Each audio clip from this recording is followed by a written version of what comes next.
ഈശോ മിശിഹായ്ക്ക് സ്തുതിയായിരിക്കട്ടെ. ജൈനീസ് ടിവിയുടെ എല്ലാ പ്രേക്ഷകർക്കും നമ്മുടെ കർത്താവിൻ്റെ വലിയ കൃപ ഉണ്ടാകട്ടെ, വലിയ സംരക്ഷണം ഉണ്ടാകട്ടെ എന്ന് ഞാൻ ജോർജ് നെരേപ്പറമ്പിൽ CMI അച്ഛൻ പ്രാർത്ഥിക്കുന്നു. കർത്താവിനെ ആരാധിക്കുന്നവരെ സംരക്ഷിക്കുവാൻ കർത്താവിൻ്റെ മാലാഖമാർ കാവൽ നിൽക്കുന്നു എന്ന് സങ്കീർത്തകൻ പറയുന്നു.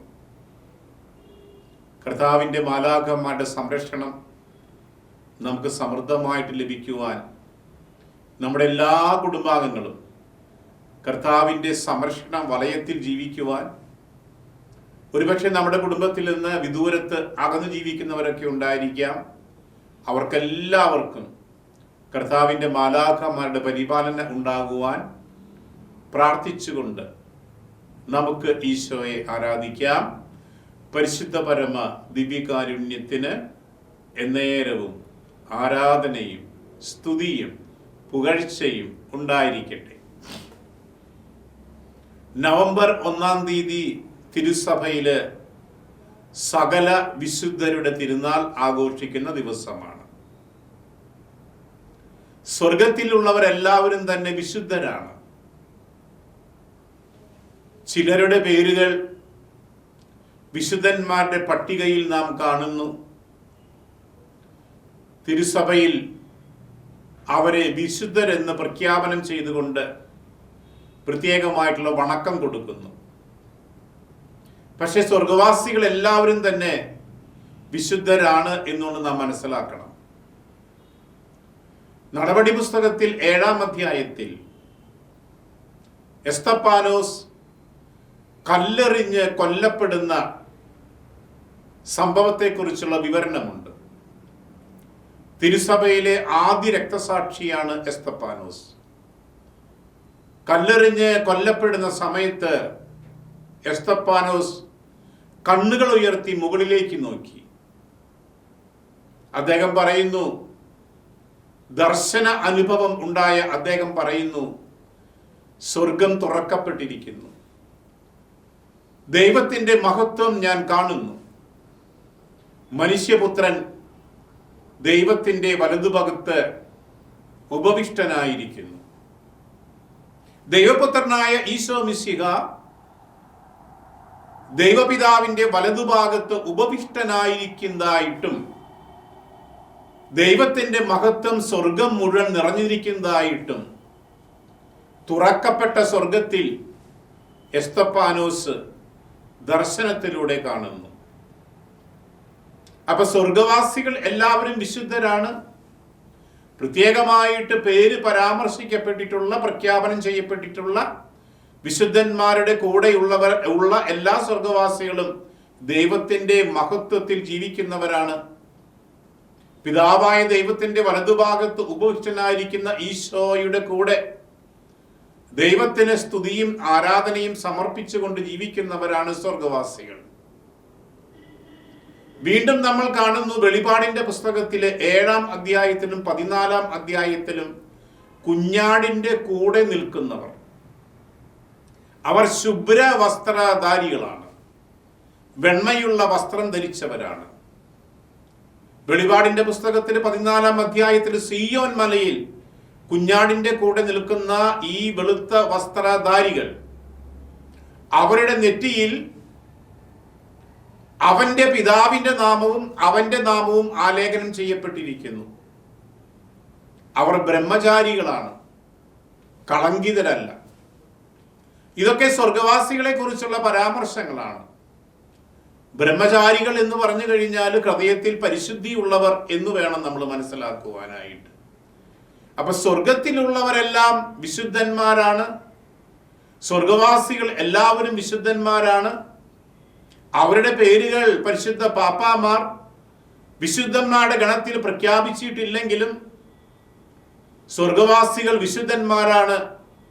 കാരണം അവർ ഈശോയുടെ കൂടെ വസിക്കുന്നവരാണ്, ദൈവത്തിൻ്റെ മഹത്വത്തിൽ വസിക്കുന്നവരാണ്. യോഹന്നാന്റെ സുവിശേഷത്തിൽ 14-ാം അധ്യായത്തിൽ നമ്മൾ വായിക്കുന്നു, ഈശോ പറയുകയാണ്, നിങ്ങൾക്ക് സ്ഥലമൊരുക്കുവാൻ ഞാൻ പോവുകയാണ്. സ്വർഗത്തിൽ പല വസതികളുണ്ട്. അപ്പൊ സ്വർഗത്തിൽ പല വസതികളുണ്ട്. ഈ വസതികളില് വിശുദ്ധന്മാരായിട്ട് പ്രഖ്യാപനം ചെയ്യപ്പെട്ടവര്, തിരുസഭ വിശുദ്ധന്മാരാണെന്ന് പ്രഖ്യാപനം ചെയ്യപ്പെട്ടവര് ഉന്നതമായ വസതികളിൽ വസിക്കുന്നവരാണ്. എന്ന് പറഞ്ഞു കഴിഞ്ഞാൽ പ്രഖ്യാപനം ചെയ്യപ്പെട്ട വിശുദ്ധന്മാർക്ക് ഉയർന്ന ആധ്യാത്മിക സമ്പത്ത് ഉള്ളവരാണ് എന്ന് അർത്ഥം. എന്ന് വെച്ച് സ്വർഗത്തിൽ ഭൂമിയിലെ പോലെ ചേരിതിരിവുകൾ ഉണ്ടെന്ന് നാം വിശ്വസിക്കരുത്.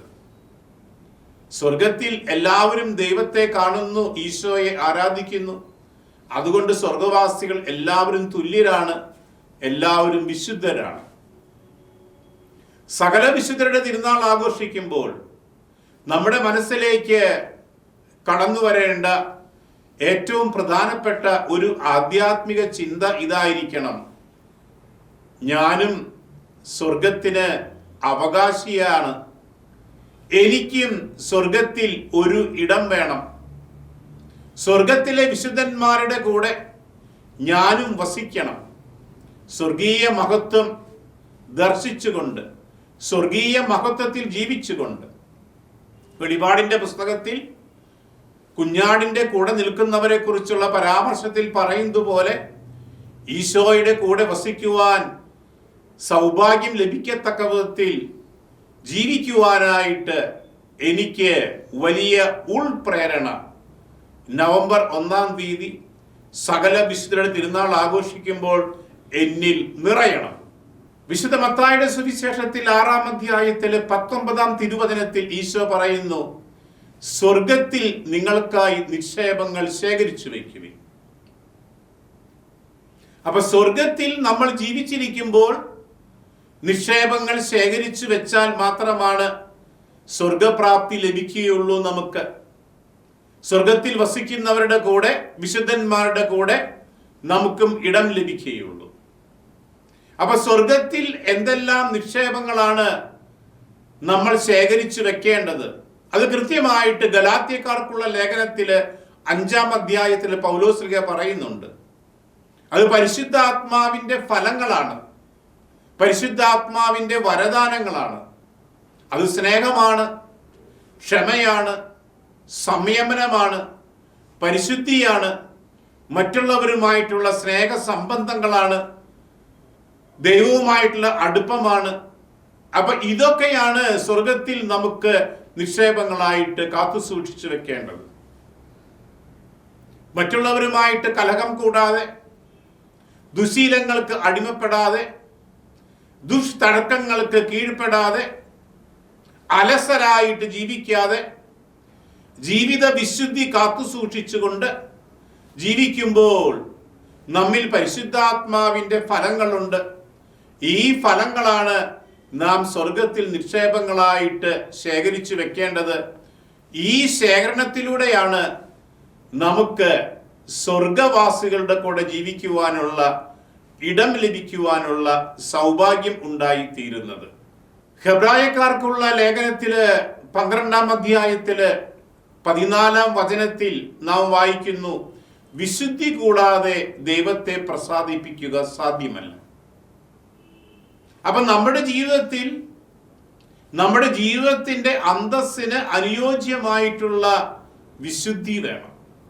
ആ വിശുദ്ധി ഉണ്ടെങ്കിൽ മാത്രമാണ് ഈശോ നമ്മിൽ പ്രസാദിക്കുകയുള്ളൂ. ആ വിശുദ്ധി നമ്മിൽ ഉണ്ടെങ്കിൽ മാത്രമാണ് നമുക്ക് സ്വർഗവാസികളുടെ കൂടെ ജീവിക്കുവാനുള്ള സൗഭാഗ്യം ലഭിക്കുകയുള്ളൂ.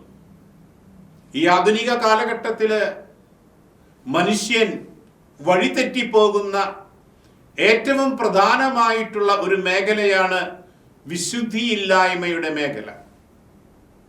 കാണുവാൻ എന്തൊക്കെയാണുള്ളത്, കേൾക്കുവാൻ എന്തൊക്കെയാണുള്ളത്, ഈ ദൈവത്തിന് ഇഷ്ടമില്ലാത്ത കാഴ്ചകൾ കണ്ടുകൊണ്ട്, ദൈവത്തിന് ഇഷ്ടമില്ലാത്ത സംഗതികൾ കേട്ടുകൊണ്ട് മനസ്സിനെ മലിനമാക്കി, ആത്മാവിനെ വിശുദ്ധിയില്ലാത്തതാക്കി, തിന്മകൾക്ക്, പാപങ്ങൾക്ക്, ദുഷ്തഴക്കങ്ങൾക്ക്, ദുശീലങ്ങൾക്ക്, വിശുദ്ധിയില്ലായ്മയ്ക്ക് അടിമപ്പെട്ട് ജീവിക്കുന്ന വളരെ ദുഃഖകരമായ ഒരു സാഹചര്യവും അവസ്ഥയും ഇന്ന് ഉള്ളത് നമ്മെ ഒരിക്കലും ബാധിക്കാൻ പാടില്ല.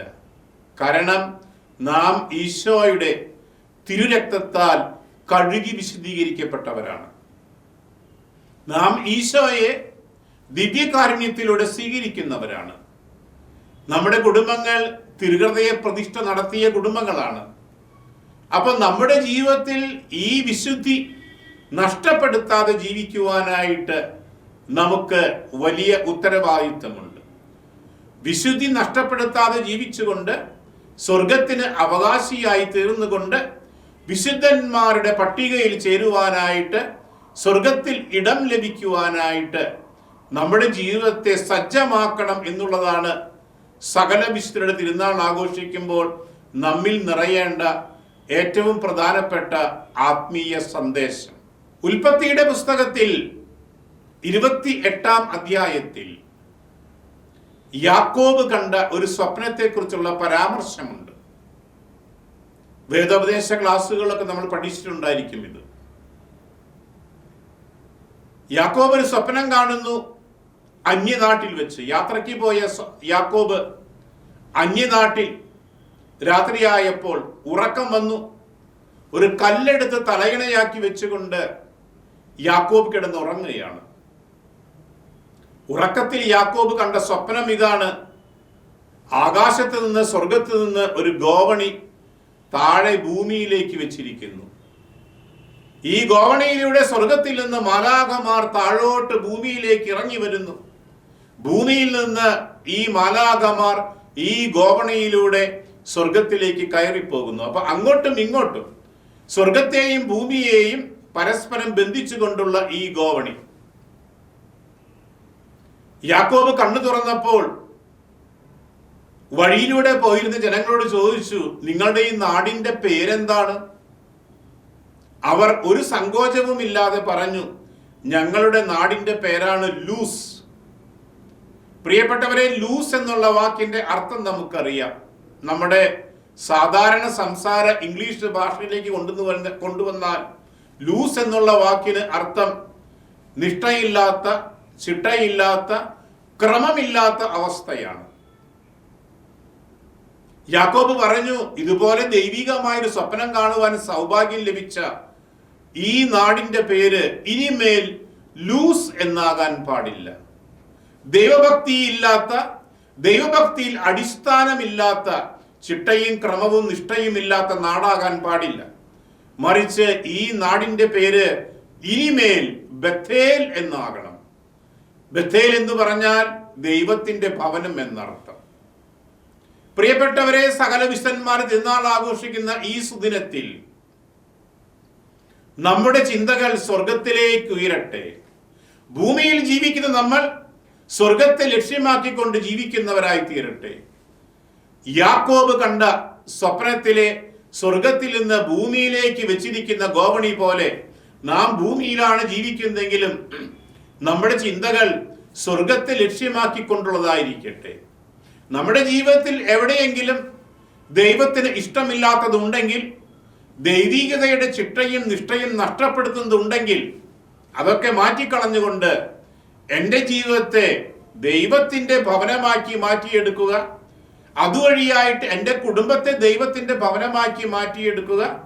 ഞാൻ എവിടെ ആയാലും അവിടെയൊക്കെ എന്നിലൂടെ ദൈവത്തിൻ്റെ സ്നേഹം പകർന്നു കൊടുക്കുന്ന ഇടങ്ങളാക്കി മാറ്റിയെടുക്കുക.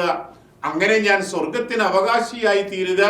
വിശുദ്ധന്മാരുടെ ഗണത്തിൽ ജീവിക്കുവാൻ, സ്വർഗത്തിന്റെ മഹത്വം കണ്ട് ജീവിക്കുവാൻ അർഹത ഉണ്ടാക്കുക. അതായിരിക്കട്ടെ ഈ ദിവസം നമ്മുടെ മനസ്സിലേക്ക് വരേണ്ട ഏറ്റവും പ്രധാനപ്പെട്ട ആത്മീയ ചിന്തകൾ. കൊച്ചുത്രേസ്യ പുണ്യവതി ഒരു ദിവസം അപ്പന്റെ കൂടെ വൈകുന്നേരം അടുത്തുള്ള പള്ളിയിലേക്ക് പോയി പ്രാർത്ഥിക്കുവാനായിട്ട്. പുണ്യവതിയുടെ കൂടെ ചേച്ചി സെലിനും ഉണ്ടായിരുന്നു. കുഞ്ഞുമക്കളുടെ കുസൃതികൾ സാധാരണ നമ്മൾ കാണുന്നത് പോലെ, നമ്മുടെ കുട്ടിക്കാലത്ത് നമ്മൾ കാണിച്ചതുപോലെ പുണ്യവതിയും സെലിനും ഒരു തീരുമാനമെടുത്തു. കുറെ നേരം ഈ വഴിയിലൂടെ കണ്ണടച്ച് നടക്കാൻ നമുക്ക്. വൈകുന്നേര സമയമാണ്. തട്ടിമറിഞ്ഞ് വീഴുമെന്നൊന്നും ചിന്തിക്കുവാനുള്ള ആ ശിശു സഹജമായ വിവേകക്കുറവ് അവർക്കുണ്ടായിരുന്നു. അപ്പൊ സെലിനും കൊച്ചു ത്രേസ്യയും കുറെ നേരം കണ്ണടച്ച് നടന്നു. പപ്പ മാർട്ടിൻ പിന്നിലായിരുന്നു. കുറെ കഴിഞ്ഞപ്പോൾ കൊച്ചു ത്രേസ്യ പുണ്യവതി കണ്ണു തുറന്ന് മുകളിലേക്ക് നോക്കി. പുണ്യവതി പറയുന്നു, അവിടെ ആകാശത്ത് നക്ഷത്രങ്ങൾ കൊണ്ട് ടി എന്ന് എഴുതിയിരിക്കുന്നത് ഞാൻ കണ്ടു. ഈശോ എനിക്ക് വേണ്ടി ആകാശത്ത് ടി എന്ന് എഴുതിയിരിക്കുകയാണ്. പുണ്യവതി പറയുകയാണ്, ഈശോ എനിക്ക് നൽകിയ ഒരു മഹാസൂചനയുടെ സമ്മാനമാണത്. എൻ്റെ പേര് സ്വർഗത്തിൽ എഴുതപ്പെട്ടിരിക്കുന്നു. സ്വർഗത്തെ ലക്ഷ്യമാക്കിക്കൊണ്ട് നമ്മൾ ജീവിക്കണം. നമ്മുടെ ചിന്തകളും നമ്മുടെ ജീവിതങ്ങളും നമ്മുടെ ഭാവനകളും നമ്മുടെ ചെയ്തികളും നമ്മുടെ കർമ്മങ്ങളും നമ്മുടെ വചനങ്ങളുമെല്ലാം സ്വർഗത്തിൽ നമ്മുടെ പേരുകൾ എഴുതപ്പെടുവാൻ വേണ്ടി യോഗ്യതയുള്ളതായിട്ട് തീരണം എന്നുള്ളത് നമ്മുടെ ജീവിതത്തിലെ ഏറ്റവും പ്രധാനപ്പെട്ട ലക്ഷ്യമായി തീരണം. ജീവിതത്തിന്റെ വ്യഗ്രതയിലാണ് നമ്മളെല്ലാവരും. അധ്വാനിക്കുന്നവരാണ് നമ്മളെല്ലാവരും. പാടുപെടുന്നവരാണ് നമ്മളെല്ലാവരും. ദുഃഖങ്ങളും സങ്കടങ്ങളും രോഗങ്ങളും വേദനകളും ഉത്കണ്ഠകളും ആകുലതകളും ഒക്കെ നമ്മുടെ കൂടെയുണ്ട്. പക്ഷെ ഇതെല്ലാം യേശുവിന്റെ മഹത്വം കാണുവാൻ വേണ്ടിയിട്ട്, യേശുവിനോട് കൂടെ ജീവിക്കുവാൻ വേണ്ടിയിട്ട്, സ്വർഗത്തിൽ ദൈവത്തിന്റെ മഹത്വം കണ്ടുകൊണ്ട് സ്വർഗവാസിയായിട്ട് ജീവിക്കുവാൻ വേണ്ടിയിട്ട് എന്നെ ഒരുക്കുന്ന, എന്നെ ഞാൻ തന്നെ തയ്യാറാക്കുന്ന അവസരങ്ങളും സന്ദർഭങ്ങളുമായിട്ട് ഞാൻ മനസ്സിലാക്കിക്കൊണ്ട് ജീവിക്കുകയാണെങ്കിൽ എൻ്റെ ജീവിതത്തിന് ഒരു ആത്മീയ ലക്ഷ്യമുണ്ട്. അതായിരിക്കട്ടെ എൻ്റെ ജീവിതത്തിലെ ഏറ്റവും പ്രധാനപ്പെട്ട ലക്ഷ്യം. നവംബർ 1-ാം തീയതി സകല വിസ്തൃത തിരുനാൾ ആഘോഷിക്കുമ്പോൾ ഒരു കാര്യം നമുക്ക് ഉറപ്പുവരുത്തണം. പലതും നമ്മൾ ഉറപ്പുവരുത്താറുണ്ട് ജീവിതത്തിൽ.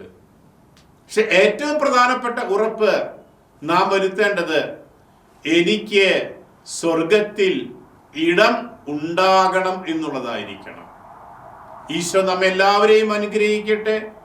നമുക്കെല്ലാവർക്കും സ്വർഗ സൗഭാഗ്യം ലഭിക്കുവാൻ വേണ്ടി ഈശോയുടെ പ്രത്യേകമായ കൃപ നമ്മോട് കൂടെ ഉണ്ടായിരിക്കട്ടെ. ഈശോ മിശിഹായ്ക്ക് സ്തുതിയായിരിക്കട്ടെ.